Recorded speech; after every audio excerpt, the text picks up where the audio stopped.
গরমকালে আমার প্রিয় সবজি হচ্ছে ভিন্ডি। তোমাদের কার কার ভিন্ডি খেতে ভালোবাসে অবশ্যই কমেন্ট করে জানিও। আজকে ভিন্ডির একটা দারুণ মজার চটজলদি রেসিপি দেখাচ্ছে, আর এতে কিন্তু ভিন্ডিটা ওরকম ল্যাতে হয়ে যাবে না, খুব ড্রাই হবে, আর রুটি পরোটার সঙ্গে তো জাস্ট ফাটাফাটি জমে যায়। এর জন্য সর্বপ্রথমে সর্ষের তেলে সামান্য একটুখানি নুন আর হলুদ গুঁড়ো ছড়িয়ে তাতে একটুখানি মোটা করে আলু কেটেছিলাম, আর ভিন্ডিগুলো আলুর মতন লম্বা করে কাট করেছি।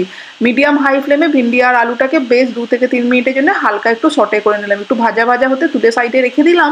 এরপরে তেলের মধ্যে একটুখানি জিরে দিয়ে দিলাম গোটা, আর দিয়ে দিচ্ছি বেশ খানিকটা রসুন কুচি। রসুনটাকে 2 মিনিটের জন্য ভেজে এক মুঠো পেঁয়াজ কুচি দিয়ে দিলাম। পেঁয়াজ আর রসুনটাকেও 2-3 মিনিটের জন্য ভাজবো, খুব দারুণ ফ্লেভার আসে রসুন পেঁয়াজের ভাজাটা থেকে। তারপরে দিয়ে দিচ্ছি একটা বড় সাইজের টমেটো। টমেটোটাকে একটু রাফলি চপ করেছি, তার সঙ্গে পরিমাণ মতো নুন, হলুদ, লাল লঙ্কার গুঁড়ো আর সামান্য পরিমাণে একটু করে ধনে আর জিরের গুঁড়ো। সবকিছু মশলা টমেটোর সঙ্গে দেওয়ার জন্য মশলাটা জ্বলে পুড়ে যাবে না, আর এইদিকে টমেটোটাও গলে যাবে নুনটা দেওয়ার জন্য। ভালো করে কষিয়ে নিয়ে দিয়ে দিলাম এর মধ্যে আগে থেকে ভেজে রাখা ভিন্ডি আর আলুটাকে।